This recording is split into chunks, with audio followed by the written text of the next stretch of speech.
Radio X-Files avec Christian Page et Camille. Radio X.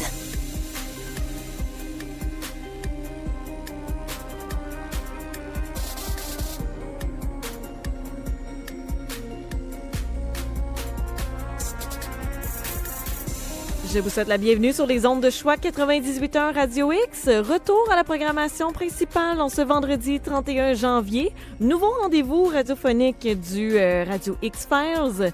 Nous sommes désormais de 18 à 19 heures et je dis retour au programme puisque l'actualité nous a permis de se promener à gauche à droite dans nos thématiques et je vous annonce qu'on recommence la rotation officielle ce soir avec la thématique des ovnis. Et voici l'extrait qui entame la thématique de la soirée.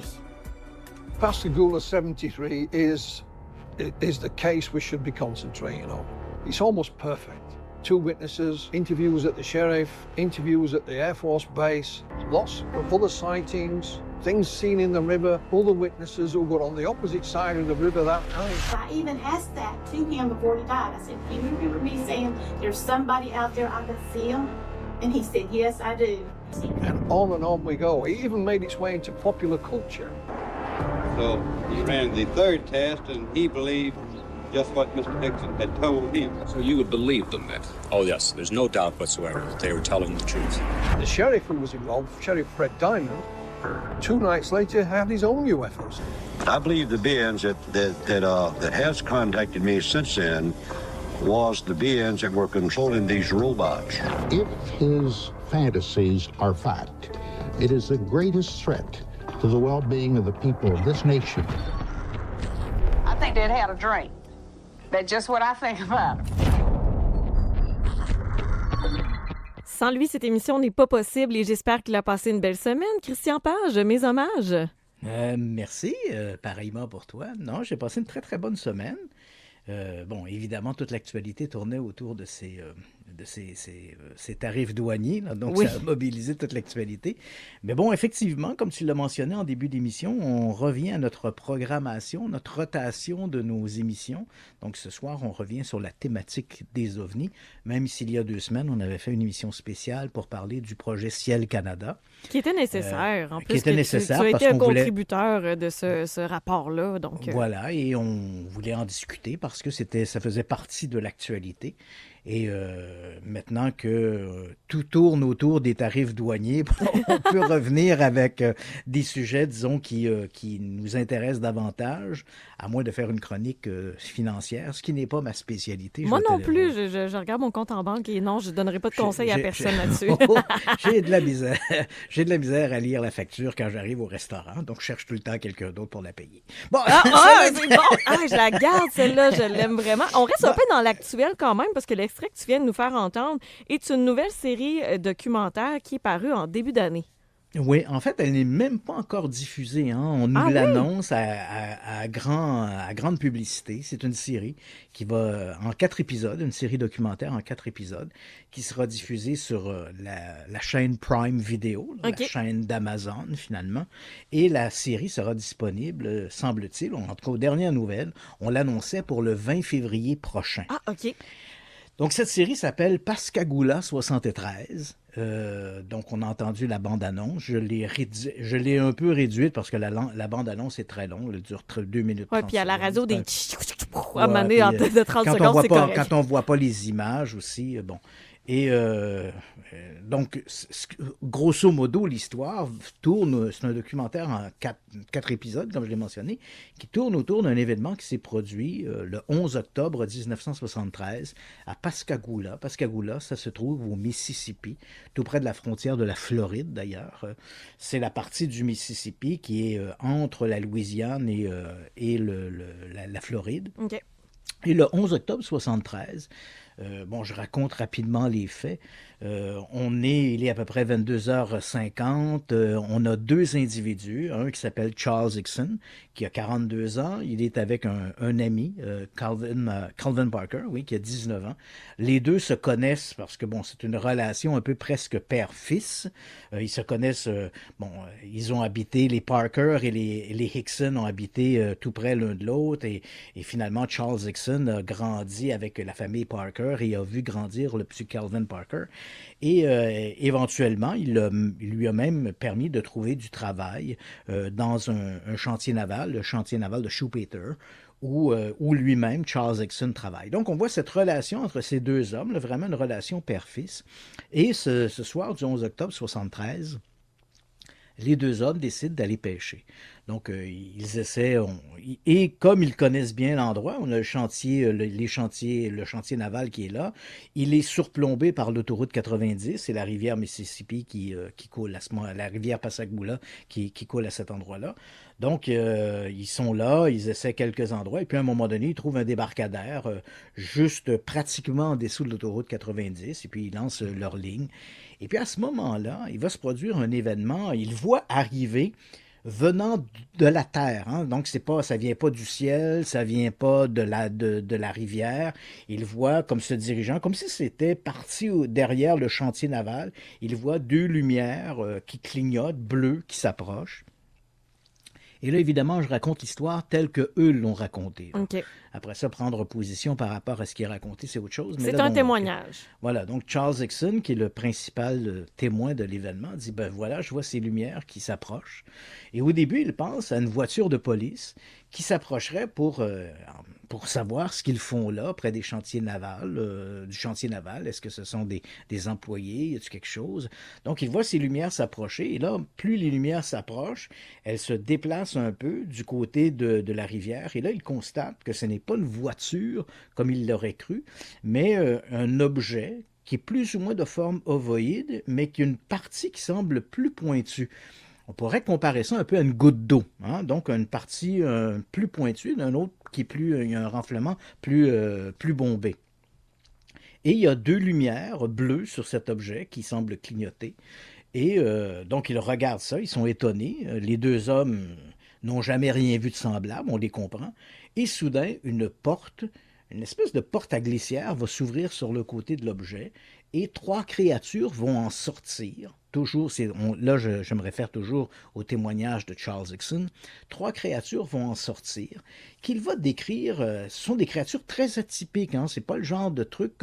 D'ailleurs, je pense que dans la littérature sur les ovnis, c'est probablement la seule description du genre que l'on a. Okay. Ce sont des créatures qu'il dit, ça ressemblait un peu à des momies.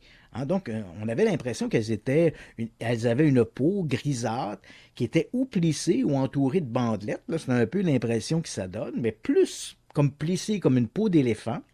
Les créatures ont les jambes collées ensemble.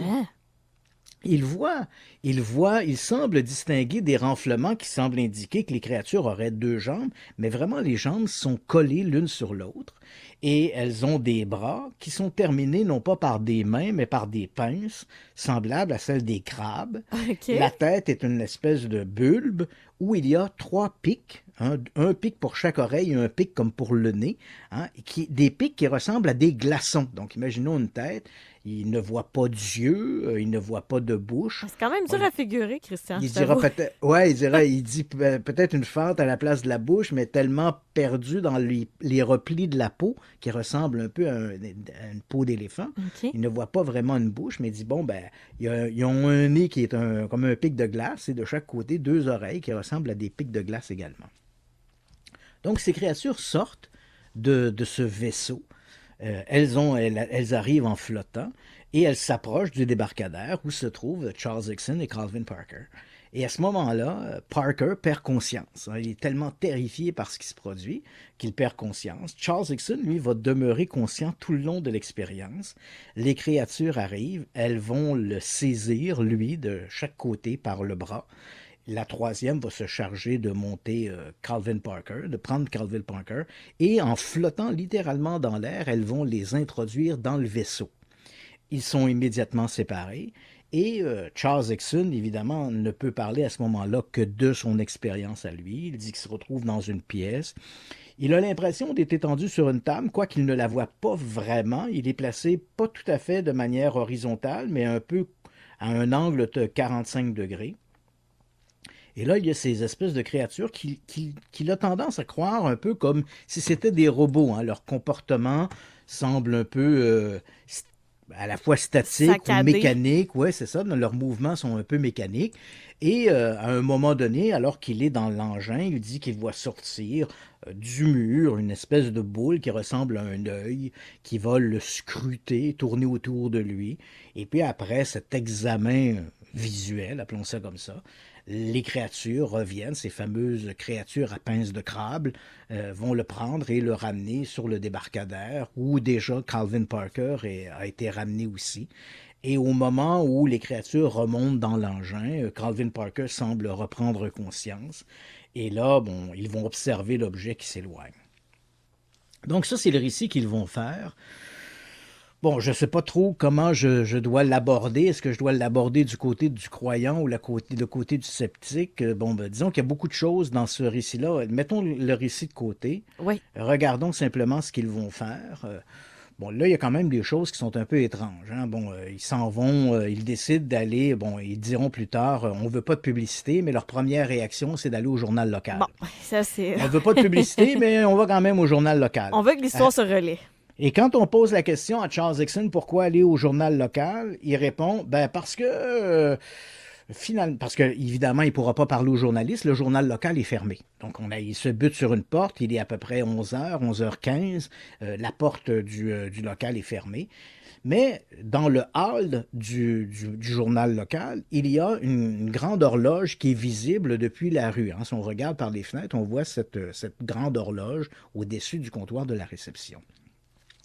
Alors, il va répondre plus tard, ben, c'est parce que je voulais savoir quelle heure il était. Bon, je pense que ça, il aurait pu le demander à un passant, là, ça aurait fonctionné. Là. Bon, il y a déjà cet élément-là qui est un peu étrange. Aussi, quand il remonte dans la voiture, il dit qu'il y avait apparemment une telle chaleur qui s'était dégagée de l'objet lorsqu'il s'était approché d'eux et était passé au côté de leur voiture, qu'une des fenêtres aurait éclaté par la chaleur. Malheureusement, ni lui, ni Calvin Parker, ni le shérif, ni personne n'a songé à prendre une photo de la fameuse vitre éclatée. On aurait bien aimé voir ça. Ça aurait été pas significatif. À l'époque des Polaroids quand même, là, tu sais, ouais, où tout est possible.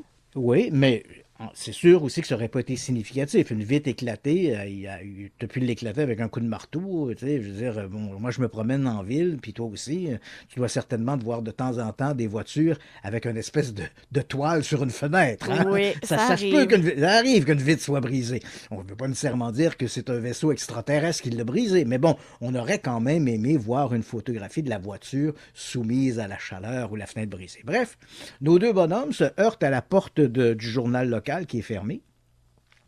Et là, il y a conciliabule. Que fait-on?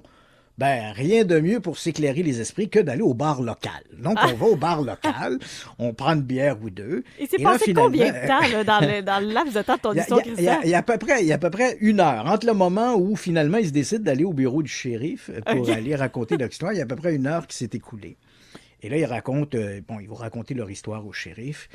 Bon, je veux pas raconter toute l'histoire parce que j'ai déjà fait à une époque, il y a un balado sur une autre station que j'ai fait sur cette histoire-là. Et il y a quelques années, j'avais fait également une émission avec Marceau où on avait détaillé cette histoire-là. Okay.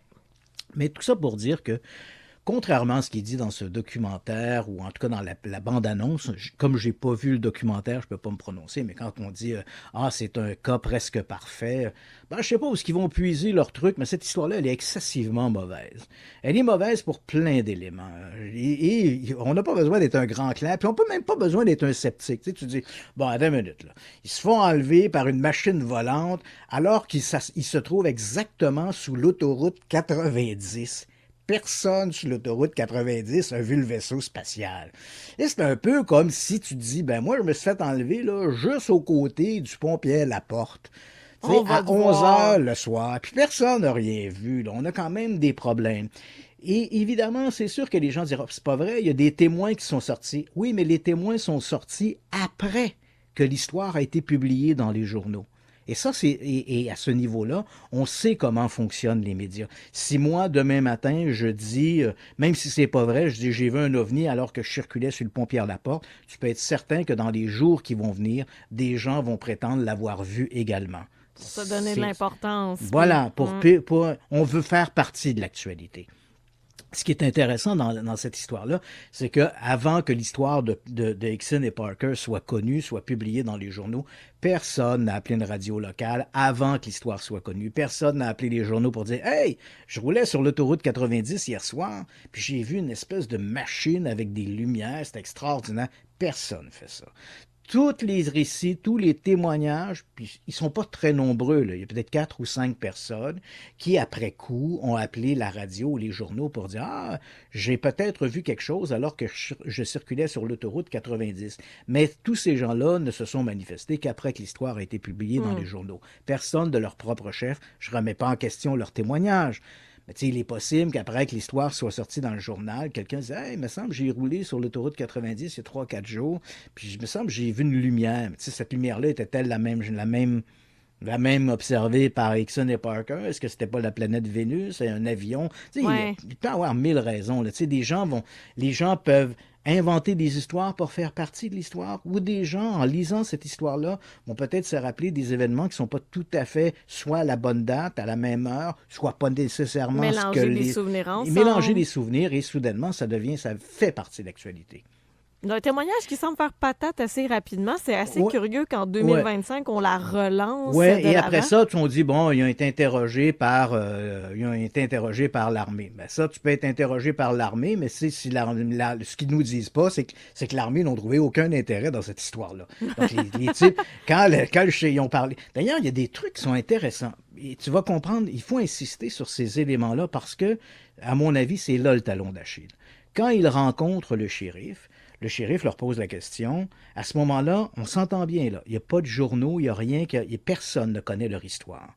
Ils sont seuls dans le bureau du shérif. Suis-moi bien, là. Oui. Puis tu vas comprendre que si tu as un petit peu de Sherlock Holmes dans le nez, là, tu vas comprendre qu'il y a quelque chose qui ne marche pas. Ils sont seuls avec le shérif. Il n'y a pas de caméra, il n'y a rien, là. Ils sont seuls avec le shérif.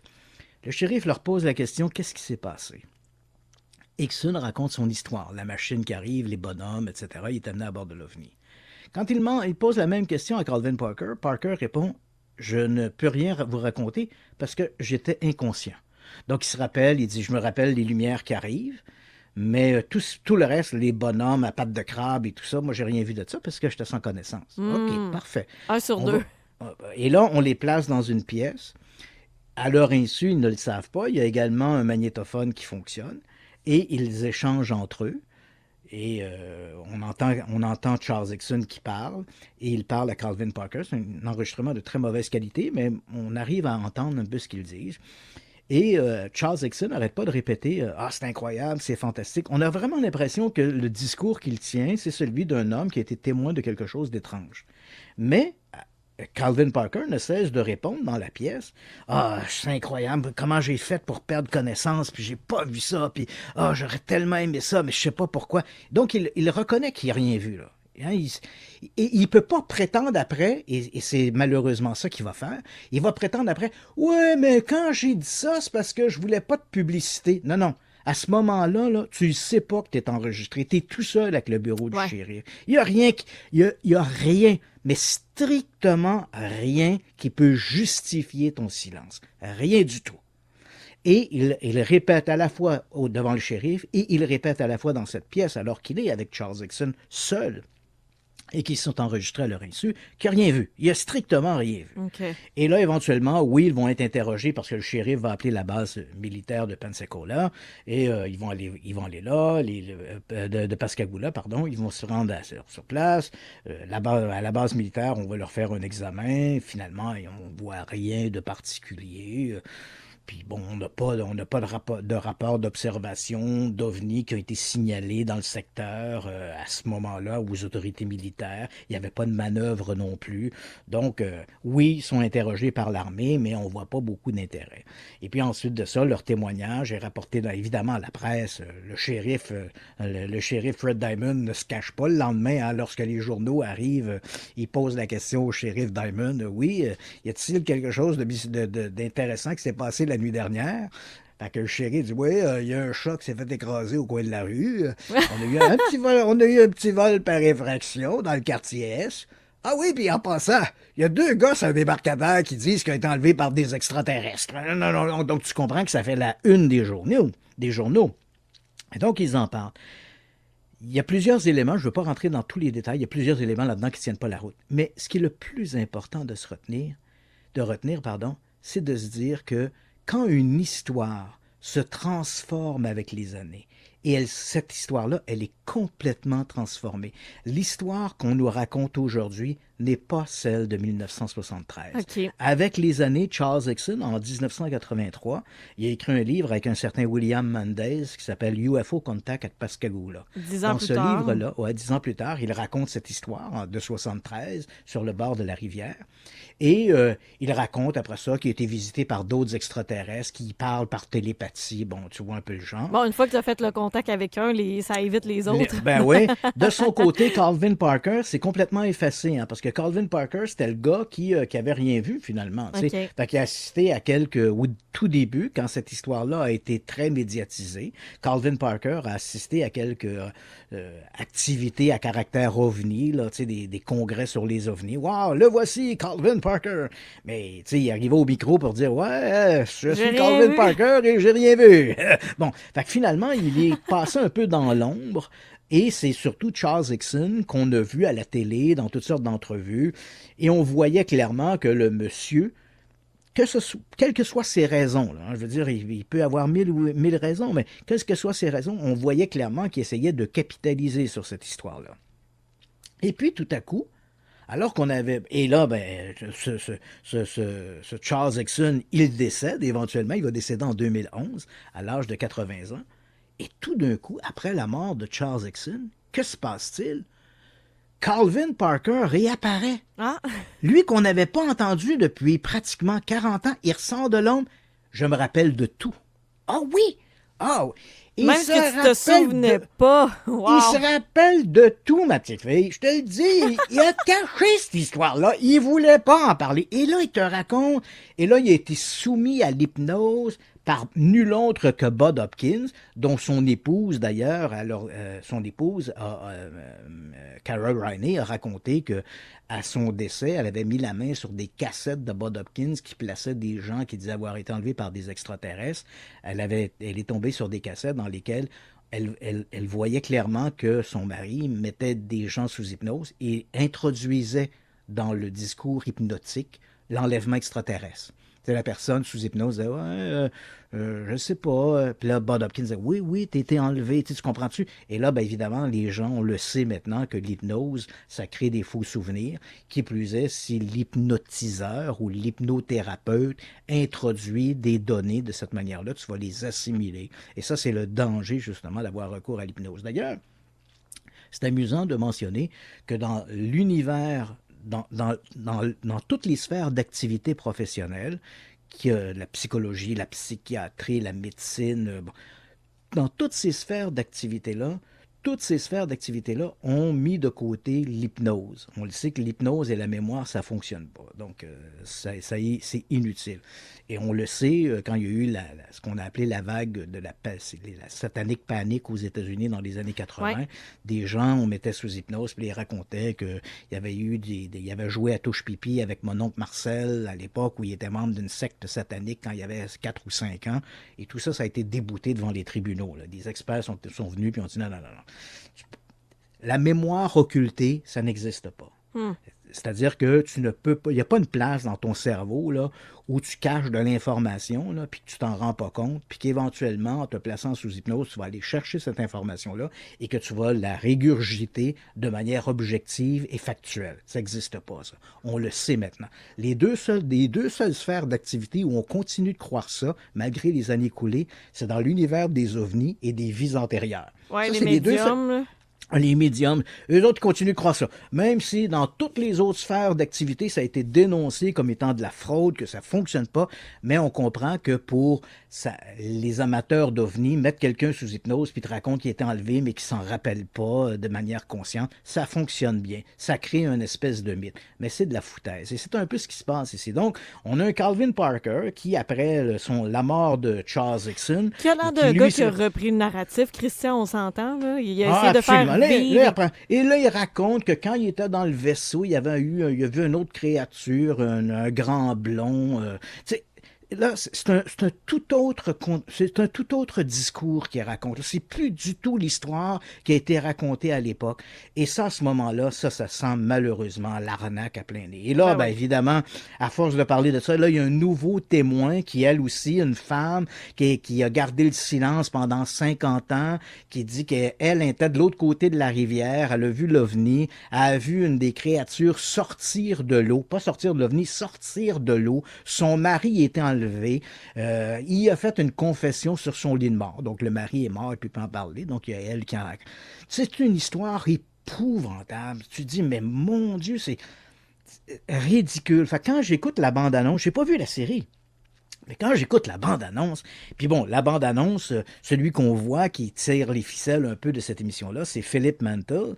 Puis Philip Mantle, justement, c'est un amateur d'OVNI. Il a écrit Beyond Reasonable Doubt, qui parle de cette histoire, et en partie le documentaire est sûrement basé sur son livre, parce que lui est persuadé que cette histoire est vraie. Je rappelle que Philip Mantle, c'est celui qui, dans les années 90, avait fait la promotion du film de l'autopsie de l'extraterrestre. Donc, il n'était pas impliqué dans l'arnaque, mais il en a fait la promotion quand même. Donc, on peut quand même juger de son sens critique ici. Quand il y a une pièce à faire, Philip Mantle est là. Donc, et encore une fois, on le voit, mais ça sent mauvais. Là. Quand je ne fais qu'écouter la bande-annonce, puis oui, c'est un cas presque parfait. Aïe aïe! Si ça, c'est ton cas parfait, là, et je me demande à quoi doit ressembler ton cas parfait, parce que ça, là, c'est mauvais comme histoire, là, tu sais, là, ça a été déboulonné d'un bout à l'autre, il n'y a rien qui tient la route là-dedans, là. Et là, il en rajoute, oui, ils ont été interrogés par l'armée. Oui, mais l'armée n'a pas jugé ça intéressant. Tu sais, le shérif Diamond, il a le droit de croire ce qu'il veut, le shérif Diamond, tu sais, bon, puis quand le shérif Diamond dit, je suis convaincu que ce type-là dit la vérité, il ne parle que de Charles Dixon. Je me rappelle que le shérif Diamond avait été impressionné parce que dans le petit enregistrement, quand Dixon et Parker se retrouvent dans une pièce seule, et Charles Dixon n'arrête pas de répéter « c'est incroyable, ça sent la sincérité ». Mais bon...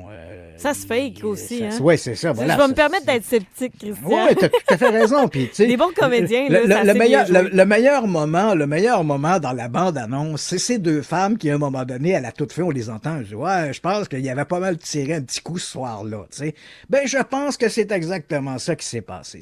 L'affaire de Pascagoula, ça se passe à l'automne de 1973. Il faut savoir qu'à cette époque-là, il y a une vague d'observations qui se produit aux États-Unis d'observation d'OVNI. Les OVNI sont excessivement populaires. La presse en parle pratiquement tous les jours. Il n'y a pas un État aux États-Unis qui échappe à la vague de soucoupe volante. Et tout à coup arrive l'histoire de Calvin Parker et de Charles Dixon. On va quand même attendre de voir le documentaire. Je t'en reparlerai à ce moment-là. J'ai hâte d'avoir ta critique. Parce que tu es critique justement sur les documentaires. Puis là, si tu me dis que l'histoire a évolué au fil des décennies, qu'en reste-t-il? Oui, plus qu'évoluer, là, elle est transformée. Et ça, tu sais, les policiers, là, n'importe quel bon policier va dire, là, quand un témoin commence à changer son histoire, là, ça sent mauvais en tabarnouche.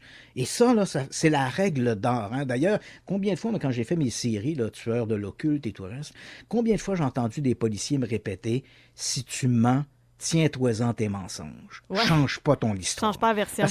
Parce que dès que tu commences à changer ton histoire, ça sent mauvais. Et cette histoire-là, je le répète, là, l'histoire que raconte Calvin Parker aujourd'hui, ben là, il est décédé en 2023 à l'âge de 68 ans. Ah, OK, récent quand même. Oui, il est décédé d'un cancer des reins, mais jusqu'à la toute fin, là, donc il réapparaît, comme je te le mentionne, il réapparaît aux alentours de... Il va écrire d'ailleurs 2 livres, hein, Mon histoire, en 2018, et l'année suivante, il écrit New Evidence, mais jusqu'en 2018, là, entre 1973 et 2018, Calvin Parker était complètement effacé, là. Donc, il réapparaît. Est-ce qu'il faut voir là-dedans, puis je ne veux pas être méchant, là. Puis je sais ce que c'est le cancer, là. Je peux en parler en connaissance de cause. Ouais. Est-ce que Calvin Parker a dit, ben voilà, je suis atteint d'une maladie incurable, en phase terminale, je vais essayer de faire un coup d'argent avec quelque chose qui est resté un peu dans l'imaginaire, quels que soient ses motifs. C'est une chose qu'il faut retenir, c'est que l'histoire qu'il raconte, la nouvelle histoire qu'il raconte en 2018 n'a plus rien à voir avec l'histoire qu'il racontait en 1973. Et ça, n'importe quel policier te diront, ça sent mauvais. On aura l'occasion d'en reparler dans les prochaines semaines. J'ai hâte d'entendre ce que tu auras à post-mortem de tout ça, là, justement, après ton écoute des 4 épisodes qui vont être sur Prime Video. Donc, avis aux auditeurs aussi qui voudraient l'écouter d'ici fin février si on n'a pas d'annonce avant. Christian, je te dirais de faire peut-être une pause tout de suite et on s'attaquera au prochain sujet dans quelques minutes. Absolument, on y va. Parfait. Radio X Files. Avec Christian Page et Camille. Radio X.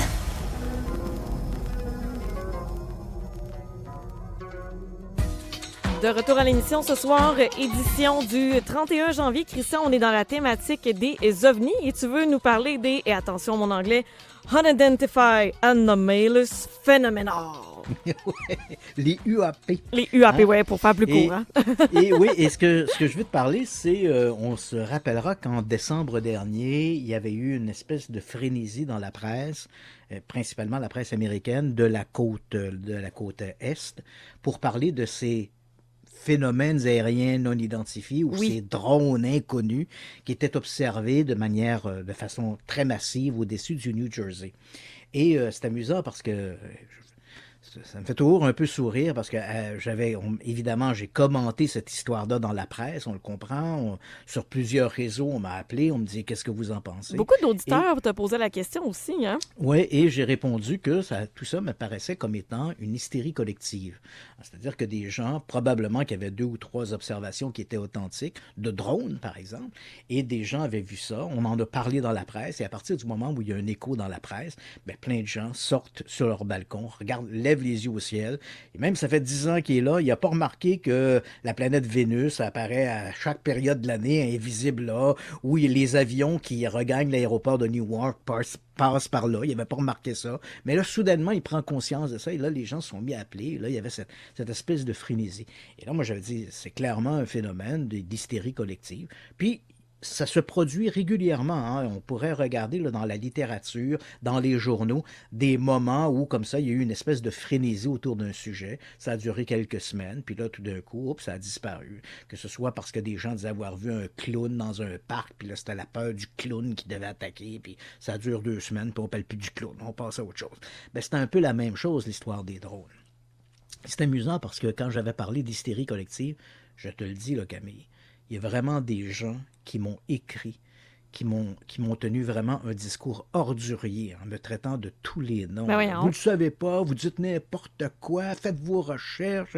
Puis je me rappelle, il y a même une femme qui était tellement ordurière là, que je lui ai envoyé une copie. J'avais le rapport du FBI, parce qu'il faut savoir que le 16 décembre 2024, il y a eu un communiqué conjoint du département de la Défense, de la FAA, le Bureau de l'aviation civile, la Sécurité intérieure et du FBI. Ils ont émis un communiqué commun et le FBI a rendu public son rapport d'investigation. Je lui ai tout envoyé. J'avais tous les documents en PDF. Je lui ai tout envoyé et j'y ai répondu. J'ai dit, je ne veux pas que vous me réécriviez. Je ne veux même pas avoir votre commentaire. Un accusé de réception.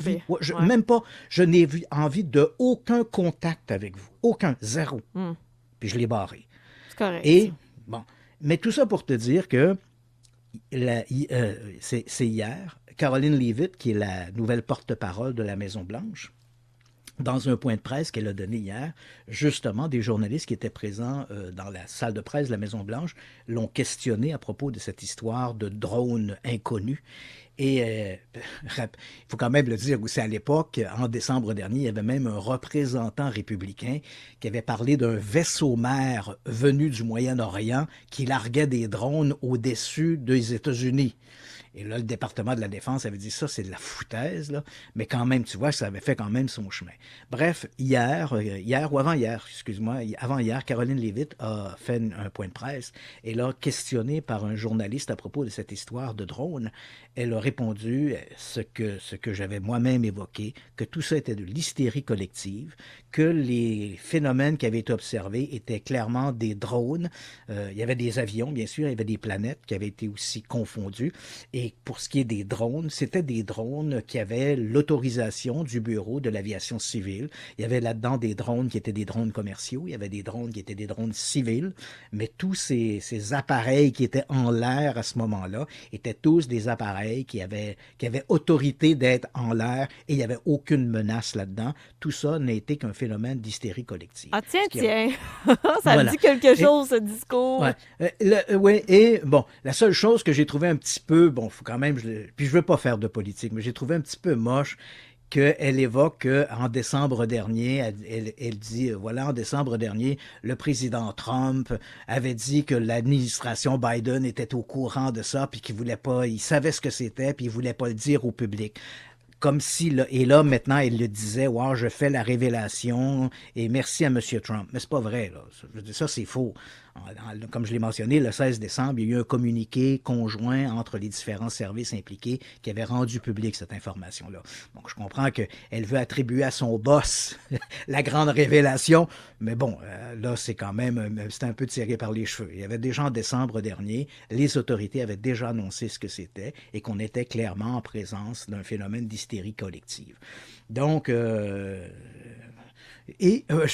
te mentionne que tous les gens, il y a même un ufologue québécois qui a même pris une de mes déclarations à la radio pour la mettre sur son site web pour me diaboliser en disant, gars, encore une fois, Christian Page, je sais pas de quoi il parle.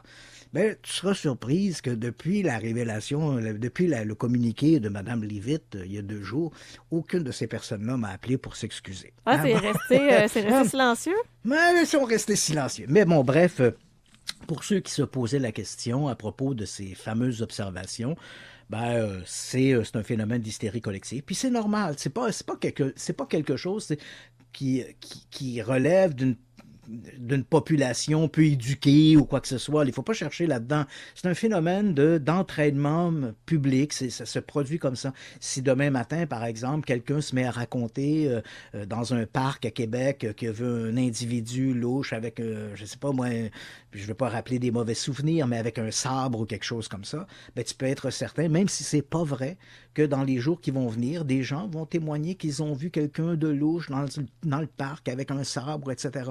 C'est un phénomène sociétal, ça se produit comme ça, c'est des rumeurs non fondées, des espèces de légendes urbaines qui apparaissent, qui durent momentanément. Et ce phénomène des drones, ben, il aura suffi de quelques observations tout à fait légitimes de véritables drones. Moi d'ailleurs, j'avais évoqué qu'il est possible qu'à ce moment-là, en décembre, il y a eu une augmentation des vols de drones à la fois commerciaux et privés parce qu'on a vu pour les fêtes du Nouvel An, que ce soit les fêtes de Noël ou vraiment de la Nouvelle Année, on a vu des spectacles aériens magnifiques d'ailleurs, avec des drones. Hein? Je ne sais pas si tu as eu la chance d'en voir, mais c'est spectaculaire. Non, j'ai pas vu encore. Des figures dans le ciel et avec des centaines et des centaines de drones. C'était vraiment magique. Hein? On fait apparaître des dragons, des figures. C'est incroyable. Hein? C'est l'habilité des gens qui contrôlent ces drones-là. C'est tout à fait fantastique. Et quand cette histoire-là est apparue en décembre dernier, j'ai dit, il ne serait pas étonnant que certaines personnes soient des gens qui se pratiquent avec des drones justement parce qu'ils font partie d'organisations qui vont préparer un grand spectacle de fin d'année en utilisant des drones. Et c'est exactement ce qui semble ressortir de l'enquête menée par les différents services impliqués. Donc, un phénomène d'hystérie collective et je pense qu'on ne reparlera pas des drones de la côte Est avant un petit moment. Toujours dans les UAP, un nouveau lanceur d'alerte, Christian. Oui, ça, c'est amusant parce que je voulais en parler. Je sais que le temps file, donc on va essayer de faire ça vite. On a encore une dizaine de minutes. C'est il y a un espèce de réseau de nouvelles sur le web qui s'appelle News Nation. Et certains de leurs animateurs font beaucoup dans l'OVNI, le truc étrange. L'un d'entre eux s'appelle Russ Coulthard. Et lui, son dada, c'est les ovnis. Donc, il a présenté à la presse sur la chaîne News Nation, il a présenté plusieurs lanceurs d'alerte dans la question des ovnis. Et le 18 janvier dernier, il présente un nouveau lanceur d'alerte, un certain Jacob, ou Jake pour les intimes, Barber. Et on le présente comme étant un ancien de l'US Air Force, pilote d'hélicoptère. Et là, ce type raconte, comme c'est souvent le cas, des histoires un peu fantastiques. Hein? Il dit, bon là, on nous montre tout son pédigré, tout son CV. Oui, c'est un ancien militaire, etc., pilote d'hélicoptère. Et là, le type tient un discours. Il a fait partie d'opérations spéciales qui visaient à récupérer des ovnis. Bon, et une histoire qu'on connaît déjà, qui roule depuis des années, des décennies, je dirais même. Et là, la petite touche un peu spéciale, c'est qu'il dit que les ovnis sont en lien avec une organisation spéciale de sensitifs, des médiums, si tu préfères, des psychics. Hein? Puis ces gens-là ont des échanges télépathiques avec les extraterrestres qui viennent avec les ovnis. Donc ça là est un petit peu une touche nouvelle, hein, parce qu'il faut, on dirait qu'il ratisse large notre Jake Barber, parce que il faut savoir que entre le début des années 70 et 1995, le gouvernement américain a tenu un projet qui s'est appelé le projet Stargate. Et dans le projet Stargate, ça visait à engager des sensitifs, des voyants, si tu préfères, pour faire ce qu'on appelait du remote viewing, de la vision à distance. Donc, à Fort Meade, aux États-Unis, on avait comme vraiment créé cette unité spéciale de voyants, puis on les plaçait dans des pièces isolées, et là, on lui donnait des cartes, puis il devait essayer de visionner ce qu'il voyait. C'est des cartes qui étaient à l'étranger, par exemple en Russie, puis là, il décrivait ce qu'il voyait sur ces endroits-là, etc. Donc, ça n'a pas très bien fonctionné. Il y a eu des bons résultats, mais comme c'était souvent en dents de scie, on ne pouvait rien utiliser sur le plan stratégique, ça n'avait aucune utilité. Tu sais, tu ne peux pas monter une opération en te croisant les doigts et en te disant, généralement, le mardi, mon médium, il est bon. Il est moins bon le mercredi puis le jeudi, mais le mardi, d'habitude, il est bon. Puis là, s'il nous a dit qu'il y aurait une attaque nucléaire, c'est probablement qu'il va y avoir une attaque nucléaire. Puis là, finalement, si tu rates ton coup, t'es un peu fourré. Là. Si tu dis, ouais, on a monté une opération sur les révélations d'un médium, c'est un peu faible. T'sais. Donc, finalement, en 1995, le département de la Défense, mais principalement la DIA, la Defense Intelligence Agency, qui est un service de renseignement mais pour les militaires, qui est un peu l'équivalent de la CIA. Ouais. Donc, la DIA s'est retirée de ce projet, le projet Stargate. Et là, voilà que notre Jacob Barber, lui, dit, ces gens-là, c'est un peu comme s'il y avait une autre unité qui avait découlé du projet Stargate, et là, ces médiums-là sont en contact avec les extraterrestres et tout le reste. Bon, OK, mais inutile de dire qu'il raconte une belle histoire, mais encore une fois, aucune preuve à son propos. Dans cette entrevue qu'il a donnée le 18 janvier dernier, il dit notamment qu'il a lui-même participé à une opération où on avait récupéré un objet qui ressemblait à un œuf. Et durant l'entrevue, on nous montre une vidéo qui est en noir et vert, là, donc en vision nocturne. Ouais. Et là, on voit une espèce Bon, on a l'impression que c'est filmé comme depuis le ventre d'un hélicoptère. On voit une grande perche, et au bout de la perche, on voit un objet en forme d'œuf qu'on dépose sur le sol. Cette vidéo-là, c'est bien important de le préciser, cette vidéo-là n'est pas une vidéo tournée par le lanceur d'alerte, Jacob Barber. Elle proviendrait apparemment d'une autre source qui aurait donné ces images-là à Ross Coulthard, qui était le journaliste qui faisait l'interview. Mais évidemment, on a tendance à faire l'association des deux, puisque l'image semble montrer ce que décrit Barber. Sauf que cette vidéo-là, elle est décriée à peu près par tout le monde comme étant ou bien une fraude. C'est tellement mauvais que c'est ou bien une fraude, ou bien c'est autre chose. Il y a même des gens il y a des spécialistes qui, en voyant ces images-là, ils ont dit ça, là, c'est un ballon sonde. Hein, c'est une perche qui tient un ballon sonde. Donc, la vidéo n'est pas très convaincante et notre Jacob Barber ne fournit aucune preuve, encore une fois. C'est un autre quelqu'un qui raconte une bien bonne histoire. Et ce qui m'a frappé en regardant cette entrevue, c'est de voir à quel point, à chaque fois qu'on fait des entrevues comme ceux-là, on insiste sur le rôle ou le pédigree, hein, si je peux dire, de l'individu qu'on interviewe. Et là, dans ce cas-là, on dit « Ah oui, c'est un militaire, puis il a été décoré, puis ci, puis ça. » Puis je me dis... Mais ça, c'est ce qu'on appelle un biais d'autorité. Là. Ça n'empêche pas de dire n'importe quoi. Là. Je veux dire, je veux pas faire un mauvais jeu de mots, mais je veux dire, le nombre de mensonges que Donald Trump peut lancer dans une journée ou dans sa campagne électorale, puis je veux pas faire de politique, mais bon, c'est pas parce que t'as le droit à tes croyances puis de raconter ce que tu as envie de raconter. Là. Ça apporte rien. Et ça m'a rappelé, il y a des trucs qu'on entend des fois qui sont quand même troublants. Là. Rappelle-toi, juste avant la période de Noël, on avait parlé d'un documentaire sur les ovnis qui avait été fait par George Knapp, qui s'appelait Investigation Alien, qui était présenté à Netflix. Et je me rappelle une des pires absurdités que j'ai entendues dans ce reportage-là. C'est un type qui s'appelle Douglas Lowe's, qui est on nous le présente, c'est un ancien agent de la CIA. C'est un agent de la CIA, c'est sûr ce qu'il dit, c'est sûr que c'est vrai. Et j'ai entendu une bêtise incroyable. À un moment donné, il enquête sur une histoire de mutilation animale. Il est dans un champ, il y a un taureau qui est mort. Et là, l'agriculteur raconte à ce Douglas Lowe, il dit...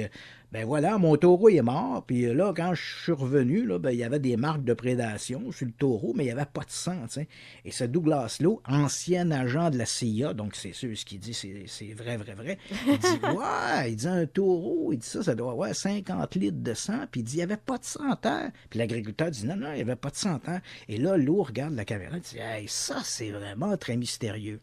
Ça, c'est d'une absurdité, là, mais déconcertante. Les gens qui nous écoutent ce soir, s'il y a même des étudiants en médecine vétérinaire, ils te diront que quand une vache ou un taureau meurt, après 3 heures, le sang commence à coaguler dans les veines. Donc, si un prédateur qui arrive et commence à le dévorer, il n'y aura pas de sang qui va couler, le sang a séché dans les veines. Déjà, ouais. Et ça, là, un étudiant de première année en médecine vétérinaire pourrait te dire ça. Là. Il n'y a rien de mystérieux là-dedans. Là. C'est comme un corps. Hein. S'il y a un coup qui est mort, si ça fait 2 jours qu'il est mort, tu lui tranches la gorge, il n'y aura pas de sang qui va couler. Hein. Le sang a séché et le coagulé dans les veines. Quand je vois ce type-là, on nous le présente comme un ancien agent de la CIA et qui nous sort une bêtise, mais désarmante comme celle-là, tu te dis, gars, au lieu de nous mettre un gars de la CIA, t'aurais été bien mieux de nous mettre en dessous, là, voici Marcel, étudiant en médecine vétérinaire. Puis on est sûr qu'il aurait dit beaucoup moins de bêtises. Donc, il faut faire attention avec ça. Là, quand on nous présente des gens comme ça et qu'on insiste trop sur leur CV, là, dites-vous, là, est-ce que cette personne-là a réellement la compétence pour parler de ce qu'il dit? Un agent de la CIA, il est peut-être excellent pour parler de l'espionnage, mais c'est quoi ses connaissances en médecine vétérinaire? Ben, strictement zéro. C'est le terme expert qui est pris au sens le plus large. On dit, parce que c'est un expert dans un domaine et il connaît tout. Voilà, et ça, c'est frappant dans l'univers des ovnis et du paranormal en général, de jouer sur cette carte-là, de nous présenter le CV d'un individu, comme si on voulait nous préparer. Écoutez, là, ce gars-là, il a un gros CV, donc tout ce qu'il vous raconte, ça doit être forcément vrai. Mais non. Et ce type-là, moi, quand je l'ai entendu, là, je dis, honte à toi, là. Si j'étais ce Douglas Lowe, là, je me serais mis un sac de papier sur la tête.